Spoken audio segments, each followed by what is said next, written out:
Freshmen, when we left off, Abraham was visited by three strangers. And we know that these strangers were God in some kind of human form, a form that Abraham could interact with and still be spared. So they come and they wash their feet and they eat a snack with him. And they say, Abraham, when we come back next year, your wife is going to have a baby, and you are to call that baby's name Isaac.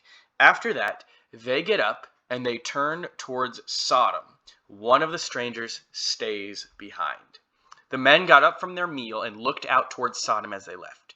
Abraham went with them to send them on their way. This one says, should I hide my plan from Abraham?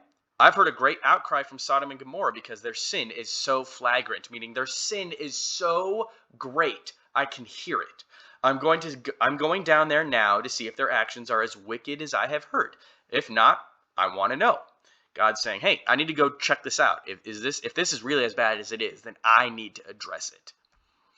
The other men turned and they headed down towards Sodom, and one remained with Abraham. And Abraham starts to negotiate for Sodom because he knows that Lot lives down there with his family. He's like, whoa, you're going to destroy Sodom?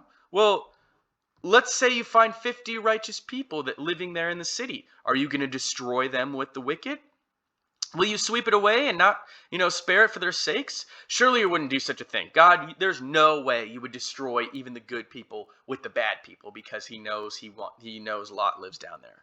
And here's the thing. God's like, hey, you know what? If I find 50 righteous people down there in Sodom, I'm going to spare the entire city for their sake. And so this is what happens.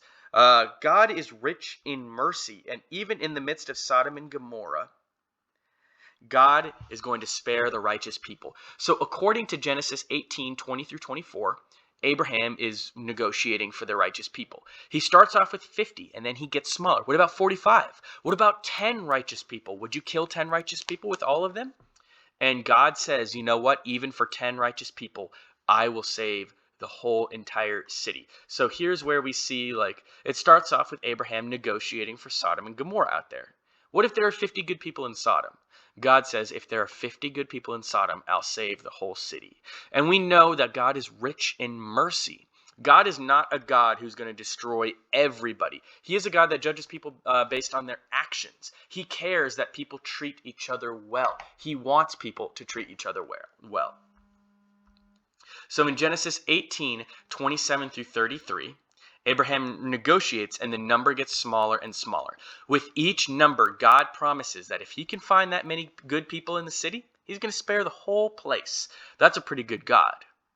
So what happens down there in Sodom and Gomorrah? What do the angels find down there? Well, this is where we start to talk about the destruction of those cities in Genesis 19:1 through 5. So what is happening is God is sending some scouts out to see firsthand what's going on out there in the city. In Genesis 19:1, God sends two angels to visit Sodom, and they find out that it's actually worse than they could have imagined. As a result, they're like, yeah, this place needs to go down. These people are awful. They treat each other horribly. They're sexually perverted. They are ignoring the poor. They're overly fed.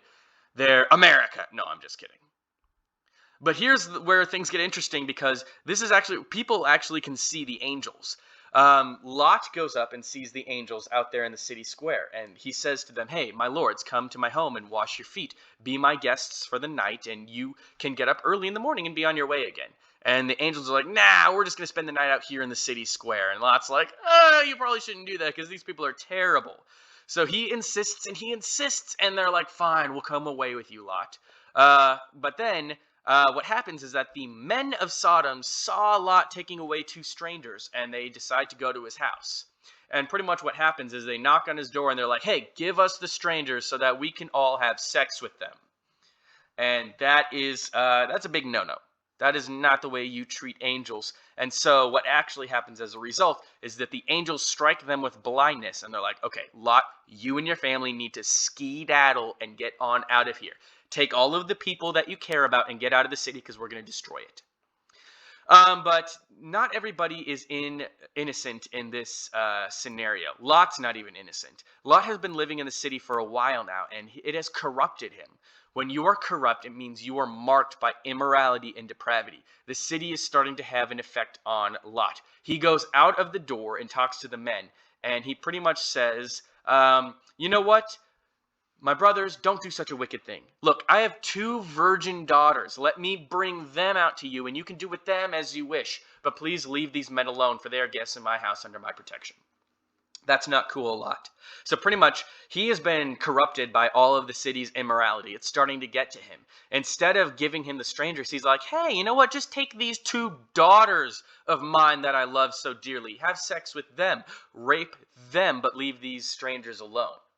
Lot offers up his daughters to the crowd to be raped. He is absolutely corrupted. His heart is starting to get wicked as well. But God is still showing mercy to him and his family and allowing them to escape, even though he is not a perfect person. So they all escape, and God destroys the city. He rains fire and sulfur down from heaven onto the city. And the angels say, hey, do not look back when you are leaving the city. Don't look at it. And we know that Lot's wife turns around, and because she disobeyed God, God kills her by turning her into a pillar of salt. And they flee to the mountains, and that is the end of Sodom and Gomorrah. Why were they destroyed? Okay, I get it. They were sinful, but what's the big deal here? Well, in Genesis 13:13, it tells us why. The people of that city sinned greatly against the Lord. And we know, we talked about this in class, you guys. God is the kind of God who hates sin. And he steps in and he deals with it. He doesn't let it get worse and fester. He steps in and he stops it. Remember, in the Garden of Eden, God kicks out Adam and Eve after they sin.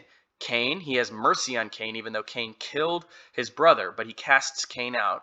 And we know about the flood. God wipes out the earth because it was full of sinners.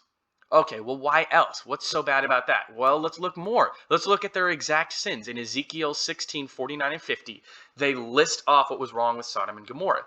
The people were arrogant, meaning they thought very highly of themselves. They were overfed and unconcerned about the poor and the needy, meaning they were taking all that they wanted and they left nothing for the poor. They let the poor suffer. They were haughty, meaning that they thought that they were better than everyone else, and they acted like it. And they did detestable things, meaning they were sexually perverse. That was one of their biggest sins. That's where we get the word sodomy from, meaning they were having sex with each other outside of the marital covenant between a man and a woman. And God is not okay with that.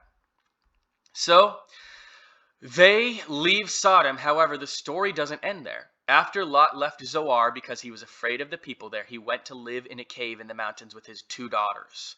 Here's where things get weird. One day, the older daughter said to her sister, there are no men left anywhere this entire area, so we can't get married like everyone else. Come, let's get him drunk with wine that we can have sex with him, our dad. That way we will preserve our family line through our father. What in the heck? And that's exactly what happens. After Sodom and Gomorrah are destroyed, they go to live in a cave, and Lot's daughters get him drunk and they have sex with him. They take advantage of him. So they were corrupt too. Lot's daughters were corrupted by the city just like Lot was. They get him drunk with wine and they take advantage of him, and they get pregnant from this and they have sons. Why the heck would they do that? That's incest. That's not okay.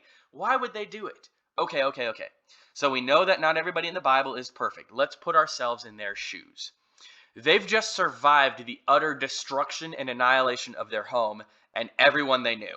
And they are the only survivors left in that entire destruction. Not even their mom is alive. So what do they think? Well, you know what? Perhaps they thought that they were the only people left on earth. Maybe that's what they're thinking. I mean, we don't know for sure, but that's what we need to do is put ourselves in their shoes and think like they did. Even though this is evidence that Lot's daughters are corrupted. Lot himself was corrupted. But what does this story tell us, freshmen? It tells us that God is a God who does not let people get away with sin. He steps in and he stops it. Even though the people that he rescued weren't perfect, God still found that they were righteous and decided to use those imperfect people in order to preserve the human race. And that's what we know about the destruction of Sodom and Gomorrah. We'll be back next time with another video. I hope you guys enjoyed it. God bless you.